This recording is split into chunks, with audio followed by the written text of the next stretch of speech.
Hello friends, स्वागत है आपका मेरे यूट्यूब चैनल स्टॉक मार्केट ज्ञान में।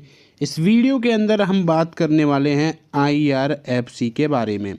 देखो, यहाँ पर हम सबसे पहले तो एक रिपोर्ट आई है जिसमें लेवल्स के बारे में बात करी गई है, तो वो हम देखने वाले हैं। एक कंपनी की तरफ से नोटिस दिया गया है।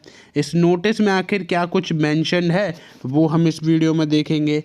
और यहाँ पर लास्ट में जो हमारे पास MF का डेटा है अपडेटेड वाला, वो हम देखेंगे और जानेंगे कि आखिर यहाँ से क्या कुछ चीज़ें आपको आने वाले टाइम के अंदर अंदर देखने को मिल सकती है। तो बस आप वीडियो को पूरा ज़रूर देखिए सो दैट आपको सारी चीज़ें अच्छे से समझ में आ जाए। चैनल पे फर्स्ट टाइम विजिट कर रहे हो तो प्लीज़ चैनल को सब्सक्राइब जरूर कर दीजिएगा, और वीडियो अगर आपको अच्छी लगे तो प्लीज़ एक लाइक जरूर करिएगा। तो चलिए वीडियो स्टार्ट करते हैं। सबसे पहले आप यहाँ देख पा रहे होंगे कि फ्राइडे के दिन लगभग 1% की तेज़ी आपको IRFC में देखने को मिल गई थी। शेयर जो है वो लगभग 130 रुपये पर आपको ट्रेड करते हुए नज़र आया था, और जो पिछला हफ्ता गया था उसमें रिकवरी आपको बेहतरीन 9% की देखने को मिल गई थी। यानी कि लगभग ये 112 से भी नीचे चला गया था और क्लोजिंग लगभग 130 पर हुई है। तो ये एक अच्छी बात निकल कर आती है।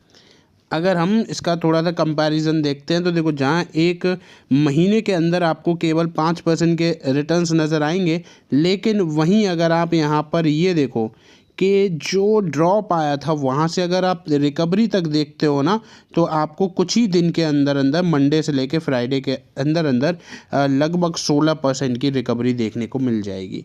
तो ये एक अच्छी चीज़ निकल कर आ रही है कि फाइनली एक रिकवरी साइड आपको इस पर्टिकुलर स्टॉक में देखने को मिल रही है। तो आइए चलिए सबसे पहले देख लेते हैं कि IRFC की तरफ से क्या कुछ नोटिस जो है वो शेयर किया गया है। ये आपके सामने मैंने नोटिस रखा है जिसमें आप देख पा रहे होगे, डिस्क्लोजर ऑफ द इवेंट और द इंफॉर्मेशन अंडर रेगुलेशन 30। इसमें नेम ऑफ अथॉरिटी आपको BSE NSE नज़र आएगा। Nature and detail of the action में क्या है कि फ़ाइन लगा है लगभग 10.5 लाख रुपये का। ये जो फ़ाइन है वो यहाँ पर लगते हुए नज़र आया है। और यहाँ पर अगर आप देखते हो तो क्या कुछ मेंशन्ड है कि regulations pertaining to the composition of the board and the board of meeting for the nominations and the other things. ये सारी चीज़ें आपको यहाँ पर मेंशन करी गई हैं, और ये बोला है कि क्या इसका कोई मटेरियल इम्पैक्ट पड़ेगा कंपनी की फाइनेंशियल कंडीशन पर, तो वो भी यहाँ पर कोई भी चीज़ें मेंशन तो नहीं है, लिखा है हैज़ नो इम्पैक्ट। तो पहला नोटिस तो ये कंपनी की तरफ से शेयर किया गया था, वो मैंने आपको बता दिया। अब यहाँ पर जो रिपोर्ट निकल कर आई है वो देख लेते हैं।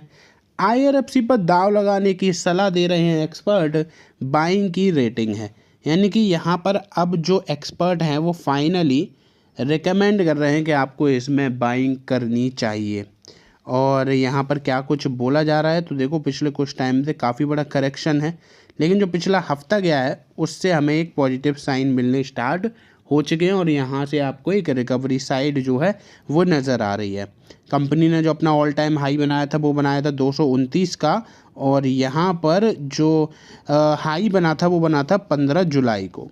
तो एक्सपर्ट अब क्या कह रहे हैं तो वो जानते हैं। ET Now की रिपोर्ट के अनुसार एक्सपर्ट का मानना है कि लॉन्ग टर्म में निवेशकों के पास गिरावट में ये कंपनी के शेयरों को खरीदने का काफ़ी अच्छा मौका है। कंपनी के शेयर 230 से लुढ़कने शुरू किए हैं। एक्सपर्ट का मानना है कि कंपनी के ये शेयरों में अब तेज़ी देखने को मिल रही है और आगे भी मिलती रहेगी।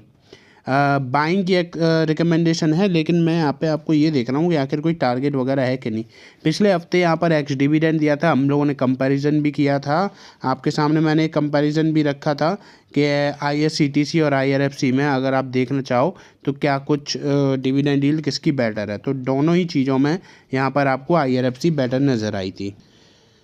हाँ, तो यहाँ पर आपको कुछ चीज़ें जो है वो नज़र आ जाएंगी, वो ये है जो कि मैंने आपके सामने रख दी है। In the current leg of the rally और the up move, the first target price of the IRFC share is 160 and 165। The market expert said, adding that once IRFC shares crosses 165, then we can expect the rally to resume further and the railway stock can reclaim the all-time high level of 229। सबसे पहला जो target निकल कर आ रहा है वो आप मान लो 165 का है, यानी कि 165 का, ऐसा एक्सपर्ट्स का यहाँ पर मानना है। 165 अगर यहाँ पर अचीव हो जाता है तो फिर आपको यहाँ पर एक बड़े लेवल देखने को मिलेंगे और जो शेयर ने अपना ऑल टाइम हाई बनाया था 229 का, शायद उसको भी ये क्रॉस कर जाए आने वाले टाइम के अंदर अंदर, ऐसा यहाँ पर एक्सपर्ट्स का मानना है। तो ये मैंने आपको बता दिया कि आखिर इसमें रैली कब तक आएगी, किस टारगेट तक आएगी, और वो टारगेट अगर अचीव हुआ तो आने वाले टाइम में कौन से लेवल तक ये शेयर जा सकता है। बाकी अगर हम यहाँ पर बात करें म्यूचुअल फंड्स की होल्डिंग्स की, तो वो आपके सामने मैंने रखी है, जिसमें ICICI, Nippon, UTI, SBI buying करते हुए नजर आए हैं। HDFC ने अपने बैलेंस एडवांटेज फंड से इसको निकाला है, 38% की बिकवाली करी है। फिर बाकी UTI, HDFC, SBI, यहाँ पर ICICI प्रूडेंशियल, यहाँ पर कोटक, निफ्टी अल्फ़ा, ये सब आपको बाइंग करते हुए ही नज़र आ रहे हैं। मिराई एसेट का निफ्टी नेक्स्ट 50 आपको 20%, और बाकी आप यहाँ पर देख पा रहे होंगे कि अच्छा खासा जो बाइंग सिनेरियो है वो नज़र आ रहा है। केवल एक हमने HDFC का फंड देखा है जिसमें बिकवाली हुई है, और बाकी मोतीलाल और HDFC की बहुत ही माइनर सी बिकवाली है। अदरवाइज़ आप हर जगह देखोगे 4%, 8%, 10%, 20% से ख़रीदारी ही हुई है। तो बेसिकली देखा जाए तो यहाँ पर चीज़ें पॉजिटिव नज़र आ रही हैं, और आने वाले टाइम में एक्सपर्ट का भी मानना है कि आने वाले टाइम में भी चीज़ें पॉजिटिव ही नज़र आएंगी। अब बात कर लेते हैं दो ऐसे स्टॉक के बारे में जो कि आपको कॉर्पोरेट एक्शन दिखाएंगे।